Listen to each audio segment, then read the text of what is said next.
સમાચારથી વાત કરીએ બનાસકાંઠામાં સરહદી વિસ્તારના ગામડામાં આજે પણ વરસાદી પાણી ભરાયેલા છે। તેની પહેલા વાત કરીએ છોટાઉદેપુરમાં ફરી પ્રસૂતાને જોડીમાં લઈ જવાઈ છે। ક્વાંટના આંબા ડુંગર માનકલા ફળિયાના આ દ્રશ્યો સામે આવ્યા છે। 5 કિલોમીટર સુધી પ્રસૂતાને જોડીમાં લઈ જવામાં આવી હતી। ગામમાં કાચા રસ્તાના અભાવે પારાવાર મુશ્કેલી પડી રહી છે। तो जे रीते आप दृश्यो जोई शको छो पाका रस्ता बनावा माटे स्थानिको पण मांग करी रह्या छे। छोटाउदेपुरथी फरी एक वखत आवा ज एक दृश्यो सामे आव्या छे जेमां फरी एक वखत प्रसूताने जोड़ीमां लई जवामां आवी छे। क्वांटना आंबा डुंगर मानकुला फळियाना आ दृश्यो छे। 5 किलोमीटर सुधी आ प्रसूताने जोड़ीमां लई जवामां आवी हती। गाममां काचा रस्ताना बात करीए तो जे पाका रस्ताओ छे ते नथी, तेना कारणे पारावार मुश्केलीनो सामनो करवो पड़ी रह्यो छे। त्यारे पाका रस्ता बनवा माटे स्थानिको मांग करी रह्या छे। जानकारी साथे संवाददाता शहजब जोड़ाई गया है। शहजब, छोटाउदेपुरथी वारंवार आवी घटनाओ बनती होय छे, फरी एक वखत जे घटना सामे आवी छे, प्रसूताने जोड़ीमां लई जवामां आवी छे, शुं छे मामलो?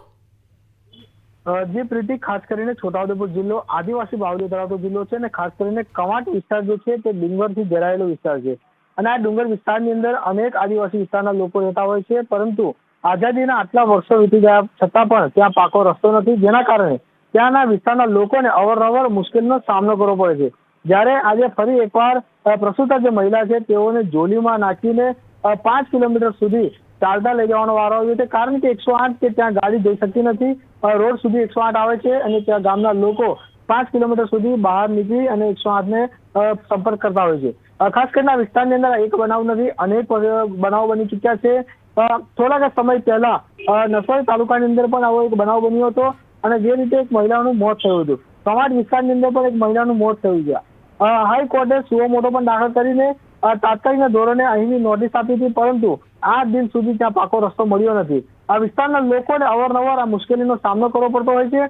ખાસ કરીને આ લોકો તે વિસ્તારના લોકો ફક્ત એક જ માંગ કરે છે કે અમને પાકો રસ્તો બનાવીને આપે। આમ તો આ વિસ્તારના લોકો જાતે પણ પાકો રસ્તો બનાવવાની કોશિશ કરી રહ્યા છે, પરંતુ ત્યાં એક સુવિધા ના હોય જેના કારણે રસ્તો બનાવી શકતા નથી। મહેનત કરે છે પરંતુ ત્યાં પાકો રસ્તો પહોંચ્યો નથી। બસ એક જ માંગ છે કે પાકો રસ્તો આવે અને આ વિસ્તારના લોકોને પડતી મુશ્કેલી જે છે તે દૂર થાય તેમ છે। જે પ્રીતિ, સાહેબ, જેમ આપે જણાવ્યું કે પહેલા પણ આવી ઘટનાઓ બની ચૂકી છે, પહેલા પણ મોત પણ થઈ ચૂક્યા છે।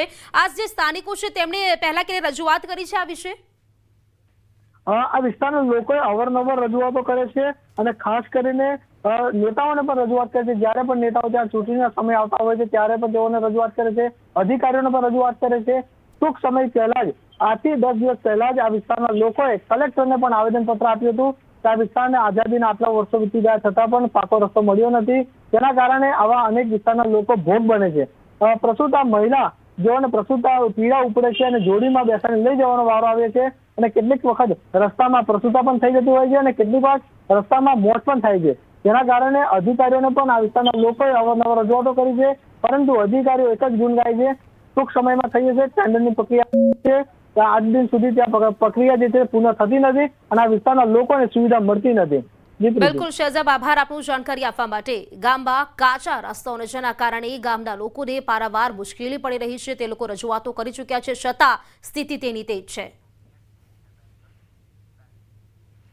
બનાસકાંઠા સરહદી વિસ્તારના ગામડામાં આજે પણ વરસાદી પાણી ભરાયેલા છે। ઊંચપા ગામે નનામી પાણીમાંથી કાઢવાનો વારો આવ્યો।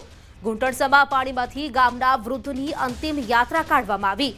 સ્મશાન ભૂમિ સુધી જવા માટે લોકો મજબૂર બન્યા છે। વાવસોઈ ગામના અનેક ગામડાઓમાં 15 દિવસ બાદ પણ જળબંબાકારની સ્થિતિ જોવા મળી રહી છે। તંત્ર અને આગેવાનો અનેક દાવાઓ છતાં ઘૂંટણસમા પાણી યથાવત જોવા મળી રહ્યા છે। તો આજે 15 દિવસ બાદ પણ પાણી ઓસર્યા નથી। અહીં વાત કરીએ તો બનાસકાંઠામાં આવેલા પૂરના કારણે ઠેર ઠેર પાણી ભરાઈ ગયા હતા અને આજે પાણી છે તે હજુ સુધી ઓસર્યા નથી। હજુ પણ ઘૂંટણસમા પાણીમાં લોકો રહી રહ્યા છે અને આપ જે પ્રકારે દ્રશ્યમાં પણ જોઈ શકો છો કે જે નનામી છે તે પણ ઘૂંટણસમા પાણીમાંથી કાઢવામાં આવી રહી છે। 15 દિવસ થઈ ચૂક્યા છે, આ જ સ્થિતિ જોવા મળી રહી છે। ઊંચપા ગામના આ દ્રશ્યો છે જ્યાં પાણીમાંથી નનામી કાઢવામાં આવી રહી છે। આ લોકો દ્વારા કહેવામાં પણ આવ્યું છે, રજૂઆતો કરાઈ છે, છતાં પાણી હજુ ઓસર્યું નથી। જો કે વાત કરીએ તંત્ર દ્વારા જે વિસ્તારો છે ત્યાં મુલાકાતો પણ કરવામાં આવી રહી છે, છતાં અહીં કોઈ કામગીરી ન થતા ક્યાંક પાણી ઓસર્યા નથી અને લોકો પણ આ જ પાણીમાં રહેવા માટે હાલ મજબૂર બન્યા છે।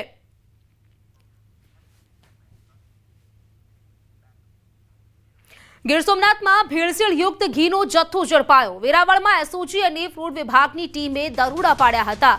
વોલ્ગા ઘી ડેપો નામની દુકાનમાંથી જથ્થો ઝડપાયો છે। દુકાનદારનું લાયસન્સ 2024માં પૂર્ણ થયું હોવાનું સામે આવ્યું છે। આ દુકાનદાર ભેળસેળયુક્ત ઘી 300 થી 700 રૂપિયાના ભાવે વેચતો હતો। ફૂડ વિભાગની ટીમે ઘીના નમૂના લઈને કાર્યવાહી હાથ ધરી છે। તો ભેળસેળયુક્ત ઘી ઝડપાયું છે। વેરાવળમાંથી ફૂડ વિભાગે ઘીના નમૂના લઈને કાર્યવાહી પણ હાથ ધરી છે। ગીર સોમનાથમાં ભેળસેળયુક્ત ઘીનો જથ્થો જપ્ત કરવામાં આવ્યો છે। તહેવાર ટાણે પણ ક્યાંક ભેળસેળિયા બેફામ બન્યા હોય તેવું જોવા મળી રહ્યું છે। ભેળસેળયુક્ત ઘી ઝડપી પાડવામાં આવ્યું છે। આ દુકાનમાંથી લગભગ જે દુકાનદાર છે તે 300 થી 700 રૂપિયાના ભાવે આ ભેળસેળયુક્તના ઘીને વેચતો હતો। એક તરફ તહેવારનો સમય અને બીજી તરફ જે ભેળસેળિયા હોય છે તે પણ સક્રિય થઈ ગયા છે તેવું લાગી રહ્યું છે। ઘીમાં પણ ભેળસેળ થતું જોવા મળ્યું છે। હાલ તો ફૂડ વિભાગે નમૂના લઈને આગળની જે કાર્યવાહી છે તે પણ હાથ ધરી છે। જાણકારી સાથે સંવાદદાતા દિનેશ સોલંકી જોડાઈ ગયા છે। દિનેશ, વાત કરીએ તહેવારનો ટાણી અને સાથે સાથે અહીં ભેળસેળિયા સક્રિય થયા હોય તેવું લાગી રહ્યું છે। દિનેશ, જી બિલકુલ, ખાસ કરીને જ્યારે હિન્દુ તહેવારો નજીક આવતા હોય છે ત્યારે આ પ્રકારના ભેળસેળિયાઓ છે તે બેફામ બનતા હોય છે। દર વર્ષની જેમ આ વર્ષે પણ દશેરા અને દિવાળીના તહેવારો જ્યારે નજીક આવી રહ્યા છે, લોકો કહી શકાય કે ઉપવાસ કરતા હોય છે અને તે દરમિયાન જ આ પ્રકારે બનાવટી ઘી છે, નકલી ઘી છે તે પકડાતું હોય છે। જો કે આખું વર્ષ આ પ્રકારનું નકલી ઘી વેચાતું હોવા છતાં પણ તંત્ર છે તે ક્યાંક ને ક્યાંક ખરા સમયે જાગે છે તે પ્રકારનું સામે આવી રહ્યું છે। કારણ કે જ્યારે તહેવારો નજીક આવે છે ત્યારે જ તંત્ર છે તે આ પ્રકારના નકલી ઘી અને નકલી માખણ છે તેમનો જથ્થો છે તે પકડતો હોય છે અને તે જ પ્રકારે વધુ એક વખત ગીર સોમનાથના વેરાવળ શહેરમાંથી આ જે દુકાન છે તેમાંથી નકલી ભેળસેળવાળું ઘી છે તે પકડાયું છે। સીધી બિલકુલ, આભાર આપનો જાણકારી આપવા માટે।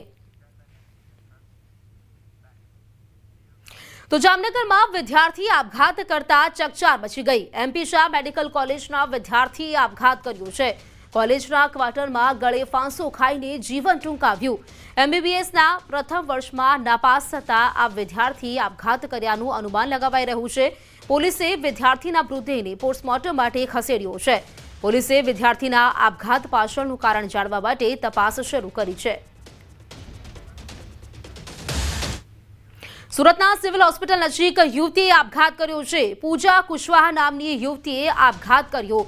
કોવિડ બિલ્ડિંગની સામે ઝાડ પર લટકતી હાલતમાં તેનો મૃતદેહ મળી આવ્યો છે।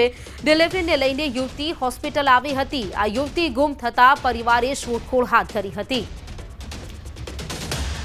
તો સુરતની આ ઘટના છે। યુવતી ગુમ થઈ ગઈ હતી, ત્યારબાદ તેના પરિવારે શોધખોળ હાથ ધરી હતી, પરંતુ આ જે યુવતી છે તેણે આપઘાત કરી લીધો હોવાનું સામે આવ્યું છે।